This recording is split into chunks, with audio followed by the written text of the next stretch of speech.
Berteduh di hati Tuhan, kesetiaan melayani sampai akhir. Saudaraku yang terkasih di dalam Tuhan, mari kita membaca firman Tuhan dari Kisah Para Rasul pasalnya yang ke-20, ayatnya yang ke-24.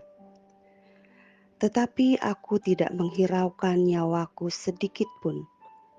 Asal saja aku dapat mencapai garis akhir dan menyelesaikan pelayanan yang ditugaskan oleh Tuhan Yesus kepadaku untuk memberi kesaksian tentang Injil kasih karunia Allah. Saudaraku yang terkasih, melayani Tuhan sampai akhir bukanlah sesuatu yang mudah untuk kita lakukan.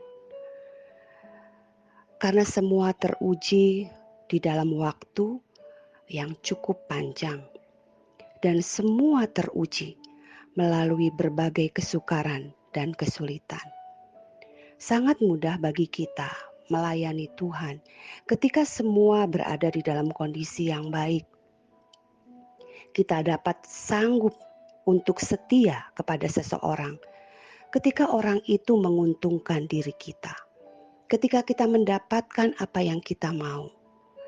Tetapi saudaraku yang terkasih, seorang pelayan Tuhan yang memiliki kesetiaan melayani sampai akhir adalah seorang pelayan Tuhan yang sejati. Dan itu yang Tuhan inginkan ada di dalam kehidupan setiap kita. Kita mau belajar dari Rasul Paulus. Bagaimana menjadi seorang pelayan Tuhan yang setia melayani sampai akhir. Ayat yang sudah kita baca tadi adalah ayat yang penuh dengan integritas, penuh dengan dedikasi yang totalitas untuk Tuhan. Bagaimana seorang yang memiliki kesetiaan melayani Tuhan sampai akhir adalah seorang yang kita belajar dari Rasul Paulus, yaitu orang yang tidak menghiraukan nyawanya sedikit pun. Saudaraku, orang yang tidak menghiraukan nyawanya sedikit pun adalah seorang pelayan Tuhan yang kita belajar dari Rasul Paulus, artinya seorang pelayan Tuhan yang tidak menjadikan dirinya pusat utama, yang tidak mencari kepentingan sedikit pun bagi dirinya. Bagi setiap kita, saudara, nyawa adalah sesuatu yang sangat berharga, bukan? Apapun kita akan lakukan untuk nyawa kita. Tetapi seorang pelayan Tuhan yang setia sampai akhir, dialah seorang pelayan Tuhan yang tidak mementingkan kepentingan dirinya sendiri. Seluruh hidupnya adalah bagi Allah, hanya untuk melakukan apa yang Allah kehendaki, hanya untuk Allah. Itulah hidup Rasul Paulus.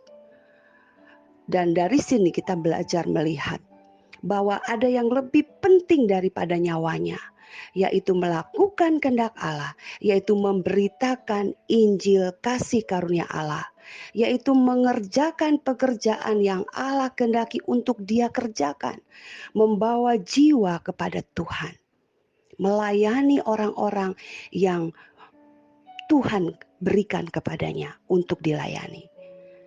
Maka dia tidak melihat kepada nyawanya sebagai sesuatu hal yang paling berharga, tetapi Injil, pekerjaan Tuhan jauh lebih berharga daripada nyawanya sendiri. Maka ini adalah orang yang sungguh-sungguh dapat setia melayani sampai akhir. Lalu kita juga boleh melihat bagaimana Rasul Paulus mengatakan, yang terpenting asal saja aku dapat mencapai garis akhir. Ada tujuan di dalam pelayanannya. Pelayanannya bukan tentang dirinya. Melayani Tuhan bukan untuk mendapatkan apa yang terbaik bagi dirinya. Tetapi dia punya tujuan. Dia sadar bahwa Tuhan memanggil Rasul Paulus untuk melayani Tuhan sampai akhir. maka dia mau mengerjakan semua pelayanannya sampai garis akhir, yaitu ketika Tuhan sendiri yang mengatakan kepada Paulus, engkau telah selesai. Bukan Paulus yang menyelesaikannya dengan kekuatannya sendiri, tetapi Tuhan yang akan menolong Paulus untuk melayani sampai akhir. Maka dia akan melayani Tuhan sampai titik akhir, apapun kesulitan yang dialami oleh Paulus. Paulus mengatakan bahwa dia adalah seorang tawanan roh, di mana dia mengatakan dia sadar bahwa apa yang akan terjadi atas dirinya. Walaupun dia tahu, dia nggak pernah mengerti apa yang akan terjadi. Tetapi saudara, yang dia tahu, di dalam pimpinan Roh Kudus, dia mengatakan penjara dan sengsara selalu menunggu dirinya. Di dalam melayani Tuhan untuk mencapai garis akhir, itu bukan pekerjaan yang baik, yang enak, yang menyenangkan hati. Tetapi Paulus tahu, walaupun dia tidak mengerti ke depan sebentar lagi dia akan mengalami masalah apa, dia nggak pernah tahu itu. Tetapi yang dia tahu bahwa ada penjara, ada kesengsaraan yang siap menunggu dirinya. Dan dia tidak menghiraukan sama sekali semua itu.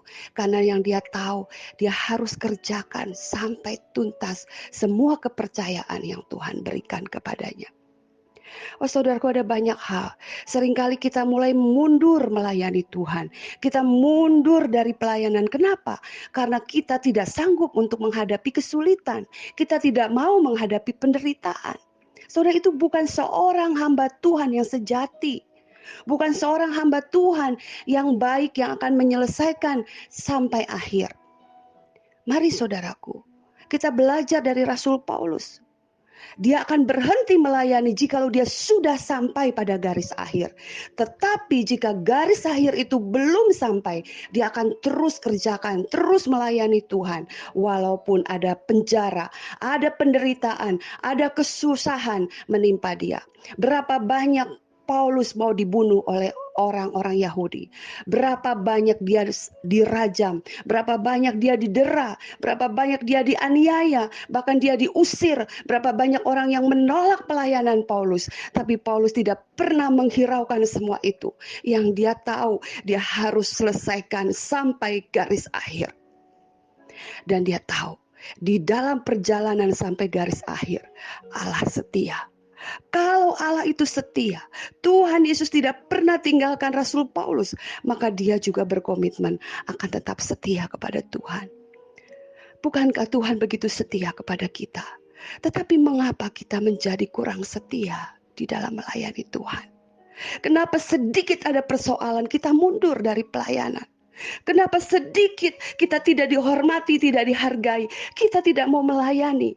Berarti saudaraku, kita masih mempertahankan nyawa kita sendiri. Itu bukan seorang yang menyangkal dirinya. Seorang pelayan Tuhan yang mengikut Tuhan harus menyangkal diri, yaitu tidak lagi menjadikan nyawanya, dirinya sebagai hal yang paling utama di dalam pelayanan. Maka dia tidak akan mencari pujian dari manusia. Dia tidak mencari penghormatan dari manusia. Orang bisa merendahkan dirinya, tetapi dia tidak pernah merasa direndahkan. Karena dia sedang melayani Tuhan, Raja di atas segala raja. Dan dia tahu bahwa Tuhan selalu ada bersama dengan dia. Dan dia akan melewati semuanya sampai akhir. Dan sudah dikatakan di sini bahwa dia katakan dia mau menyelesaikan pelayanan yang ditugaskan oleh Tuhan Yesus kepadanya. Saudara, seorang pelayan Tuhan yang sejati, dia akan selalu menyelesaikan pelayanan yang Tuhan percayakan kepadanya. Sekecil apapun tugas itu, seremeh apapun, serendah apapun tugas itu, dia mau kerjakan karena dia tahu itu pelayanan yang diberikan Tuhan kepada dirinya. Saudaraku yang terkasih, inilah kesetiaan. Kesetiaan akhirnya boleh membawa seseorang untuk kuat, bertahan di dalam segala keadaan karena dia mau menyelesaikan tugas pelayanan yang dipercayakan Tuhan kepadanya. Mari saudaraku, kita sungguh-sungguh menjadi seorang pelayan yang terus tuntaskan pekerjaan Tuhan. Ketika saya sakit, bahkan ketika juga saya melihat suami saya sendiri juga sakit, kami sebagai seorang pelayan Tuhan, saya tahu satu hal, bahwa jikalau Tuhan belum mengambil nyawa kami, berarti masih ada tugas yang perlu kami selesaikan. Tugas pelayanan itu jauh lebih penting daripada diri kami sendiri. Jikalau sampai hari ini, walaupun dalam kondisi sakit, kami disembuhkan lagi, sakit disembuhkan lagi, bahkan masih dalam proses-proses terus. Kami tahu Tuhan masih menjaga kami. Tuhan masih memberikan hidup kepada kami. Itu berarti ada tugas pelayanan yang belum selesai yang masih harus kami kerjakan. Karena itu, mari kita semua fokus kepada tugas pelayanan yang Tuhan percayakan kepada saudara dan saya. Jangan kepada yang lain. Lakukanlah sampai selesai. Sampai Tuhan mengatakan, sudah cukup, selesai. Mari datang kepadaku, hambaku yang baik dan setia. Kita ingin menjadi pelayan Tuhan yang setia melayani sampai garis akhir. Biarlah kita semua ditolong Tuhan. Yang terpenting adalah jadilah kesaksian. Beritakan Injil dalam segala keadaan. Berita Injil bukan hanya kita menceritakan tentang Kristus kepada orang lain. Itu penting dan harus. Kita memperkenalkan siapa Tuhan Yesus yang menjadi juru selamat dunia. Yang mau membawa orang pada keselamatan. Menawarkan anugerah dan kasih Allah yang begitu besar kepada manusia berdosa. Tetapi saudaraku, Injil yang kita beritakan harus sesuai dengan hidup yang kita tunjukkan. Bagaimana karakter kasih kita yang kita berikan kepada orang. Biarlah ini menjadi satu kesaksian bahwa kita sedang memberitakan Injil Tuhan kepada semua orang. Tuhan Yesus memberkati saudara. Dan biarlah kita semua tetap teguh di dalam melayani Tuhan. Tuhan Yesus memberkati. Amin.